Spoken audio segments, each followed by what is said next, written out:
Assalamualaikum warahmatullahi wabarakatuh. Perkenalkan, nama saya Vina Alfiani, saya dari kelas 6 PAIC. Dalam pembahasan kali ini, saya akan membahas tentang review video yang saya cari ini di YouTube tentang kebijakan pendidikan. Review kali ini tentang pengertiannya dulu. Pengertian kebijakan pendidikan awalnya yaitu tentang kebijakan. Kebijakan yaitu suatu dasar atau konsep, suatu konsep atau asas yang menjadi dasar pendidikan. Sedangkan dalam pendidikannya sendiri, pendidikan adalah pembelajaran, pengetahuan ataupun keterampilan. Jadi menurut Muhammad Jumhadi dan Warizio, kebijakan pendidikan merupakan tahapan yang bersifat praktis yang berbeda dengan fondasi rumusan masalah ataupun fondasi rumusan yang bersifat praktis. Maka menurut Anderson, kebijakan pendidikan adalah suatu administrasi pemerintah untuk mengatasi permasalahan. Menurut Prinder, pelaksanaan kebijakan oleh pemerintah biasanya sebagai proses modifikatif dan administratif bila tujuan atau sasaran sudah ditetapkan dan program kebijakan sudah ditetapi karena sudah siap dan sudah disalurkan untuk mencapai tujuan serta sasaran. Menurut Van Etter dan Van dalam Convention 1995 dan Wibawan 1994, kebijakan pendidikan sebagai tindakan organisasi pemerintah maupun swasta, baik secara individu maupun kelompok untuk mencapai tujuan dan sasaran yang sudah ditetapkan. Menurut Sodiin Mujanto, kebijakan pendidikan sebagai proses panjang penyelesaian masalah bagaimana para peneraku menerapkan atau menjalankan suatu keputusan pendidikan di mana kebijakan pendidikan sebagai pemangku kepentingan diarahkan untuk pencapaian kebijakan pendidikan. Maka melalui rangkaian penyampaian para ahli, Wiyanugroho menyimpulkan kebijakan pendidikan merupakan cara yang dilaksanakan agar suatu kebijakan organisasi dapat mencapai tujuan dan sasaran yang sudah ditetapkan dengan cara langsung menerapkannya dalam bentuk program kegiatan atau melalui formulasi kebijakan berupa keturunan dari kebijakan itu sendiri sebagai kebijakan penjelas atau sering disebut dengan peraturan pelaksanaan. Holt dan Flinder menyebutkan proses untuk mencapai tujuan itu dilakukan sebagai serangkaian program dan keputusan kebijakan yang memudahkan terwujud ke dalam praktik organisasi. Selanjutnya yaitu tentang aspek implementasi kebijakan ada 3, yakni idealize policy, kemudian target group, dan yang ketiga adalah implementing organization. Agerisi adalah pola interaksi oleh para perumus kebijakan, tujuannya untuk mendorong, mempengaruhi, dan merangsang target untuk melaksanakannya. Target group adalah bagian dari kebijakan pihak terkait atau policy holder diharapkan dapat mengadaptasi pola interaksi perumusan kebijakan karena kelompok ini menjadi sasaran dan suatu implementasi kebijakan dan dapat menyesuaikan politik tentang pelaku kebijakan pendidikan. Selanjutnya implementing organization agar pelaksanaan kebijakan yang bertanggung jawab sebagai kebijakan pendidikan itu sebagai fundamental faktor turut serta mempengaruhi implementasi kebijakan pendidikan atau tentang kebijakan pendidikan sebagai budaya, legalitas sosial, stabilitas sosial dan ekonomi politik ya. Maka dalam hal ini Hasbullah juga menyebutkan dalam konteks pendidikan kebijakan pendidikan merupakan proses yang menyangkut perilaku badan pengelola yang bertanggung jawab dalam melaksanakan program kegiatan dan menyebutkan kesadaran serta ketaatan pada kelompok sasaran, melainkan menyangkut faktor-faktor hukum, politik, ekonomi, sosial, dan secara langsung ataupun tidak langsung berpengaruh pada perilaku berbagai pihak yang terlibat di dalam program kebijakan pendidikan. Dalam pendidikan itu sendiri ya. Nah, kebijakan pendidikan merupakan usaha atau usaha yang dilakukan dalam kebijakan pendidikan sebagai praktik atau sebab apapun sebagai rumusan kebijakan pendidikan yang dirasakan manfaatnya oleh masyarakat. Sebagai sederhana apapun kebijakan pendidikan, jika sudah diupayakan maka akan berguna dan ada hasilnya. Dan ada komponen kebijakan pendidikan, yaitu menurut Antor Wahab dan Sefi. Yang pertama adalah siapa yang mampu mengimplementasikan kebijakan pendidikan, dan yang kedua tentang proses administrasi, yang ketiga tentang kepatuhan yang diharapkan, dan yang keempat tentang dampak pelaksanaan kebijakan pendidikan itu. Dari 4 hal tersebut, ada 2 hal yang menjadi fokus kebijakan pendidikan: kepatuhan atau komponen, dan apa yang terjadi atau what the.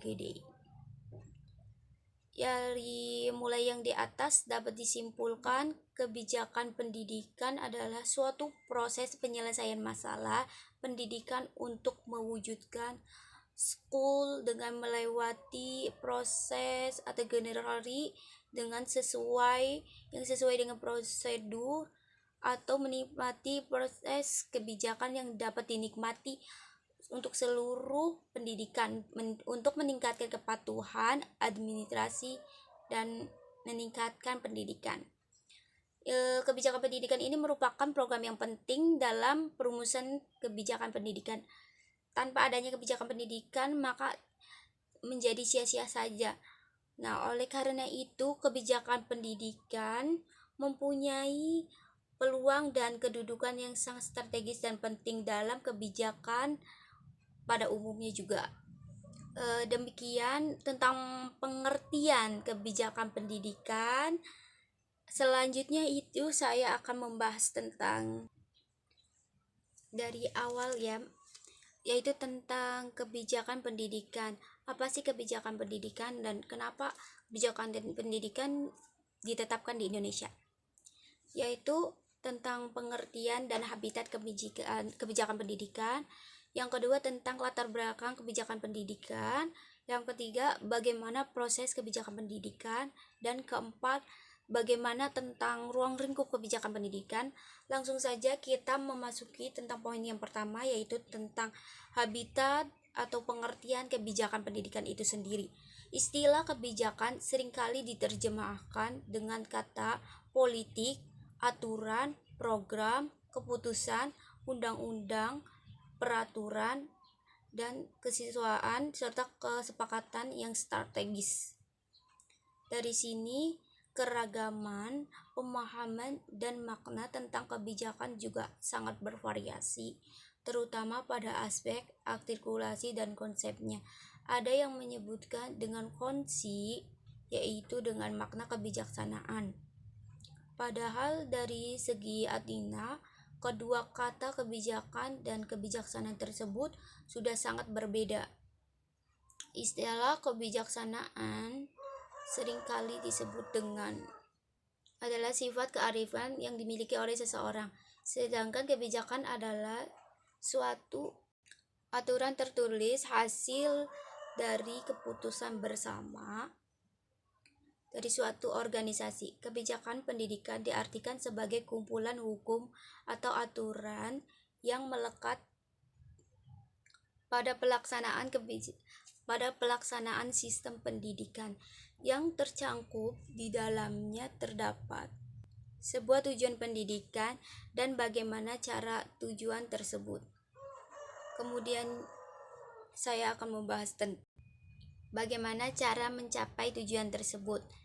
Adapun cara untuk mencapai tujuan tersebut yaitu bagaimana tentang seorang siswa memahami tentang kebijakan pendidikan tersebut.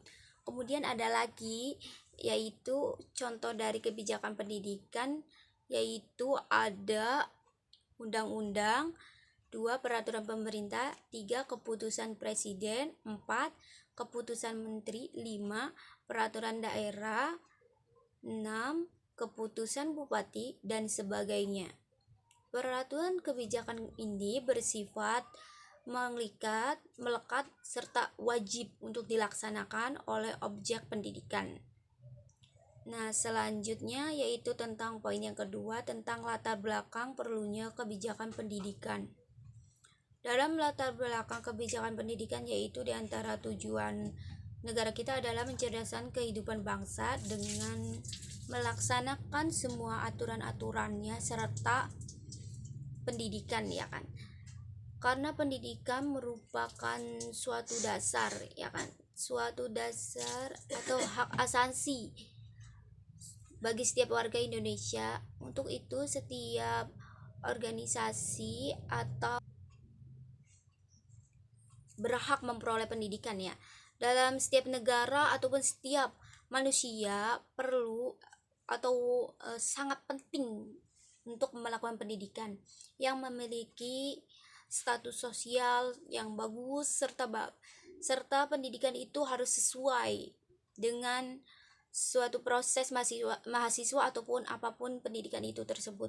Adanya kebijakan pendidikan di Indonesia yakni terdapat pada latar belakangnya. Nah, latar belakangnya yaitu pada pertumbuhan harus berbarisasi setara, harus sesuai dengan pendidikan. Pertumbuhan sangat merasakan jauh gitu, terutama pada pertumbuhan dalam pendidikan itu tersendiri. Nah, dalam hal ini pendidikan sangat penting untuk dicapai, sehingga globalisasi tersebut melibatkan persaingan antara negara, apalagi di Indonesia yang secara umum memiliki standar pendidikan yang lebih rendah dibandingkan negara-negara lain, khususnya terhadap negara-negara yang tinggi seperti Cina dan lain. Oleh karena itu perlu adanya suatu kebijakan guna memenuhi target, guna menyesuaikan harapan atau tujuan yang sesuai. Peningkatan mutu tersebut bisa diperoleh melalui partisipasi, kelenturan pengelolaan, peningkatan proses mutualisme, serta hal-hal lain yang dapat mengembangkan suasana yang kondusif. Nah, dalam hal ini juga sangat penting, ya, yang poin ketiga yaitu proses kebijakan pendidikan. Dalam proses kebijakan pendidikan ada pengertiannya, yaitu menurut Roots dan Steamer ada 3 jenis kebijakan, yaitu formulasi, implementasi, dan evaluasi. Tahap pertama tentang formulasi. Formulasi atau pendatang ada juga tentang kebijakan dalam pemerintah yang dilakukan oleh faktor politis. Formulasi ini mencakup tentang kepemimpinan yang berpengaruh oleh kebijakan, jenis pemanfaat yang dihasilkan pelaksanaan program, serta sumber daya yang diperlakukan. Tapi yang kedua ada implementasi kebijakan pendidikan, di mana pada prinsipnya adalah cara yang dilaksanakan agar sebuah kebijakan pendidikan dapat tercapai suatu tujuannya. Jadi di sini setelah dilakukan kebijakan dan dirumuskan dan dipublikasikan, kemudian dilaksanakanlah tolak ukur kebijakan pendidikan yang terdapat pada implementasinya. Kemudian tahap yang ketiga ada evaluasi kebijakan pendidikan.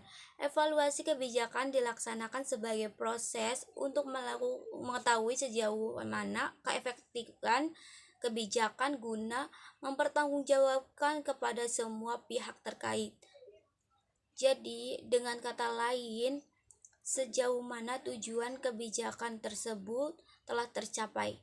Jadi pada tahap ketiga ini ada proses pengupayaan kebijakan pendidikan apa saja yang sudah ditetapkan tadi, sudah mencapai target atau belum.